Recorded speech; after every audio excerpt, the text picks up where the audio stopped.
Picture this. You're walking through a medieval village in 1200 AD, and you meet 5 different people named John. Then you go to the next village and meet 3 more Johns, 2 Williams, and 4 Marys. What's going on here? Did medieval parents just run out of creativity? Well, the truth is far more fascinating than you might think. The naming patterns of the Middle Ages reveal a hidden world of politics, religion, conquest, and survival that shaped not just what people were called, but who they were allowed to become. Today, we're diving deep into one of history's most overlooked mysteries. Why did everyone in medieval Europe seem to have the same handful of names? Welcome back to Life in the Dark Ages. I'm your host, and if you're new here, we explore the fascinating realities of medieval life that Hollywood gets wrong. Today's topic came from a comment on our last video about medieval marriages, where someone asked why every medieval document they'd seen had the same names over and over. It's a brilliant observation, and the answer takes us on a journey through Norman Conquest, Christian theology, royal politics, and the very foundations of identity in medieval society. Before we dive in, make sure to hit that subscribe button and ring the notification bell. We're closing in on 100,000 subscribers, and your support helps us keep uncovering these hidden stories from the past. Let's start with the shocking statistics. In 13th century England, roughly 50% of all men were named either John, William, Richard, Robert, or Thomas. For women, about 60% were named Mary, Elizabeth, Margaret, Alice, or Agnes. Compare that to today's America, where the top 5 boys' names account for only about 8% of all births. The medieval world had what we might call a name shortage, but this wasn't accidental. The Norman Conquest effect. The story begins in 1066 with William the Conqueror's victory at the Battle of Hastings. This wasn't just a military conquest, it was a cultural tsunami that reshaped English naming practices forever. Before 1066, Anglo-Saxon England had beautifully diverse names. Men might be called Elfric, Godwin, or Wulfstan. Women bore names like Elfgifu, Edgith, or Godgifu. These names had meanings rooted in Anglo-Saxon culture and mythology. But after the Norman Conquest, everything changed. The new French-speaking elite brought their own naming traditions, and suddenly Anglo-Saxon names became markers of the conquered population. Within just 3 generations, traditional English names nearly disappeared from the upper classes. By 1200, you'd be hard-pressed to find a nobleman named Elfric or a noblewoman named Edgith. The Normans had literally renamed England. The Domesday Book evidence. We can track this transformation through the Domesday Book of 1086. This massive survey, ordered by William the Conqueror, recorded landholders across England. The names tell a story of cultural replacement that's both systematic and brutal. In the Anglo-Saxon sections, we see the old names clinging to life among the dispossessed, but in the Norman sections, we see the emergence of the pattern that would define medieval naming. William, Robert, Henry, Geoffrey, names that would echo through centuries of royal courts and noble houses. But the Norman Conquest was just the beginning. The real driver of medieval naming patterns was the Church, and their campaign to Christianize not just souls, but names themselves. Saints and salvation. Medieval Christianity taught that your name wasn't just a label. It was a spiritual connection to the divine. Being named after a saint meant you had a heavenly advocate, someone who would intercede for you in the afterlife. This wasn't just superstition. The Church actively promoted certain names and discouraged others. Local priests would often refuse to baptize children with non-Christian names, effectively forcing families to choose from an approved list. The most popular names weren't random. They were strategic. John, for instance, wasn't just popular because it sounded nice. John the Baptist and John the Evangelist were 2 of the most important figures in Christian theology. Naming your son John was like giving him a direct line to heaven, the cult of the Virgin Mary. For women, the situation was even more dramatic. The medieval period saw the explosion of Marian devotion, the worship of the Virgin Mary. This wasn't just religious sentiment. It was a carefully orchestrated campaign by the Church to promote certain ideals of womanhood. By 1300, Mary was by far the most popular name in most of Europe. But it wasn't just Mary. It was the entire Marian complex. Margaret, from Mary Magdalene, Elizabeth, Mary's cousin, and Anne, Mary's mother, all gained popularity as extensions of Marian devotion. Local saints and regional variations. Here's where it gets really interesting. While the big names dominated everywhere, local saints created regional variations that tell us about medieval political and cultural loyalties. In Wales, names like David and Catherine remained popular due to local saint traditions. In Scotland, Andrew and Margaret reflected their patron saints. In Ireland, Patrick and Bridget held their ground against the Norman tide. These regional variations weren't just cultural preferences. They were acts of resistance.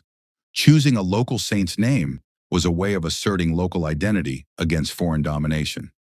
Medieval names weren't just personal choices. They were political statements. The name you gave your child could determine their future, mark their social class, and even indicate their family's loyalties. Royal names and social climbing. King Henry II ruled England, 1154 to 1189.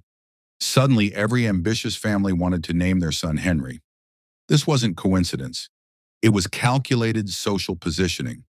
Medieval society was built on networks of patronage and loyalty. If you named your son after the king, you were signaling your allegiance and hoping to benefit from royal favor. It was like medieval networking, but with higher stakes.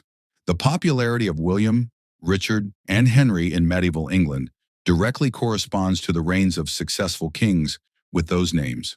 When a king was strong and popular, his name spread through the population like wildfire. The Crusader effect. The Crusades, 1095 to 1291, created another layer of naming politics. Names like Godfrey, Baldwin, and Bohemond became popular after famous Crusader leaders. These names carried connotations of holy warfare and Christian victory. But here's the twist. These names were also markers of social aspiration. Most people who named their sons Godfrey weren't crusaders themselves. They were farmers, merchants, and craftsmen who wanted to associate their families with the glory of the holy wars. Family names and inheritance. The medieval period also saw the rise of hereditary surnames, which created new pressures on first names. When your family name was Smith or Baker, indicating your profession, your first name became even more important for social positioning. Wealthy families developed naming patterns that lasted for generations. The Plantagenet royal family, for instance, alternated between Henry, Richard, and Edward for centuries. This wasn't tradition, it was brand management. Let's focus on the most successful name in medieval history, William. This name's journey from obscure Germanic roots to medieval dominance is a masterclass in how names spread through society. The Conqueror's legacy. William the Conqueror didn't just conquer England, he conquered English naming practices. But William's success wasn't just about military victory. The name had perfect medieval appeal. It was Germanic, Wilhelm, meaning resolute protector, which resonated with warrior culture. But it was also Christian-friendly and easy to pronounce in multiple languages. After 1066, William exploded through English society. By 1200, it was the single most popular name in England. But here's what's fascinating. It spread differently through different social classes. The trickle-down effect. Among the Norman elite, William was immediate and dominant. These were the conqueror's direct followers, and they wore the name like a badge of honor. But among the Anglo-Saxon population, William spread more slowly and strategically. For Anglo-Saxon families, naming a son William was a survival strategy. It marked them as loyal to the new regime and potentially opened doors that Anglo-Saxon names would have kept closed. It was cultural assimilation through naming, regional variations. William's popularity wasn't uniform across Europe. In France, Guillaume maintained its traditional strength. In Germany, Wilhelm remained the preferred form. In Italy, Guglielmo emerged as the local variant. These variations tell us about medieval communication networks. Names spread along trade routes, through military campaigns, and via marriage alliances. The pattern of William's spread maps the medieval world's social and economic connections. Medieval women's names reveal a fascinating and often troubling story about gender, power, and social control in the Middle Ages. The Virgin Mary Revolution. The explosion of Marian devotion in the 12th and 13th centuries fundamentally changed women's naming patterns. But this wasn't just religious enthusiasm. It was a carefully orchestrated campaign to promote specific ideals of womanhood. Mary represented the perfect medieval woman, pure, obedient, and devoted to serving others. By promoting Mary as the ultimate female name, the church was promoting a specific model of femininity that served medieval power structures. The saintly sisterhood. The most popular women's names, Mary, Elizabeth, Margaret, Alice, Agnes, weren't random. They were carefully selected saints who embodied qualities the medieval church wanted to promote in women. Elizabeth represented faithful wifehood and motherhood. Margaret symbolized virginity and martyrdom. The last from Adelaide represented noble virtue. Agnes embodied pure innocence. Each name carried a behavioral script.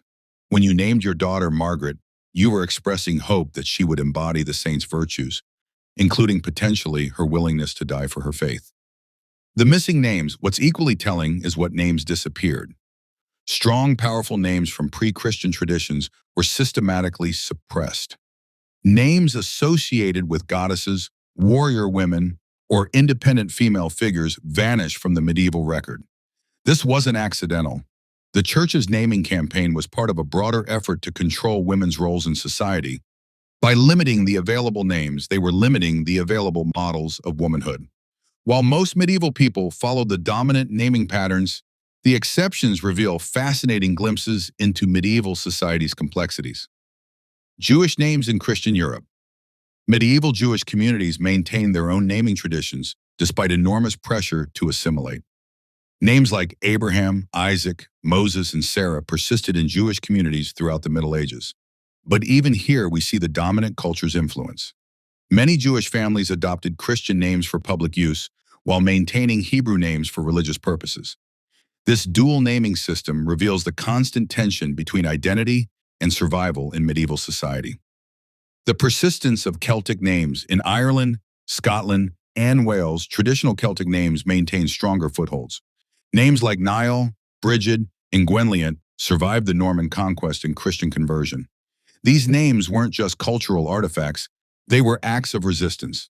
Choosing a Celtic name was a way of asserting cultural identity against Anglo-Norman domination. Professional and geographical names. Some families broke the mold entirely by adopting names based on professions or locations.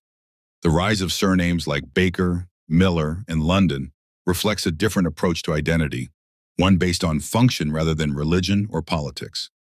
The medieval naming revolution didn't end with the Middle Ages. Its effects echo through modern naming practices in ways that might surprise you.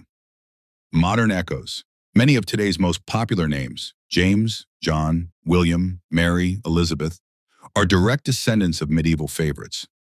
The same forces that drove medieval naming, religion, politics, social aspiration, continue to influence modern parents. The diversity revolution. The modern explosion of name diversity represents a direct rejection of medieval naming practices. Today's parents value uniqueness over conformity, individual expression over social signaling. But interestingly, we're seeing some medieval patterns return. Celebrity names influence modern naming just as royal names influence medieval choices. The rise of virtue names like Grace and Hope echoes medieval saint names. What this tells us about medieval society. The medieval naming system reveals a society where individual choice was subordinated to collective identity. Your name wasn't about you, it was about your family's loyalties, your religious beliefs, and your social aspirations. This naming system both reflected and reinforced medieval social hierarchies. By limiting name choices, medieval society limited personal expression and reinforced conformity. So why did everyone in the Middle Ages seem to have the same name? Because medieval naming wasn't about personal preference, it was about survival, loyalty, and salvation. The Norman Conquest eliminated Anglo-Saxon names. The church promoted Christian names. Royal patronage made certain names fashionable. Social climbing made conformity attractive. The result was a naming system that tells us more about medieval society than any chronicle or legal document. In the repetition of John's and Williams, Mary's and Margaret's, we see a world where individual identity was subsumed into larger religious, political, and social systems. The next time you read a medieval document filled with similar names, remember, you're not seeing a lack of creativity. You're seeing the evidence of one of history's most successful campaigns of cultural transformation. Thanks for joining me on this journey through medieval naming practices. If you enjoyed this deep dive, make sure to subscribe and check out our other videos on medieval life. Next week, we'll be exploring medieval hygiene. And trust me, it's not what you think. Until then, keep exploring the Dark Ages.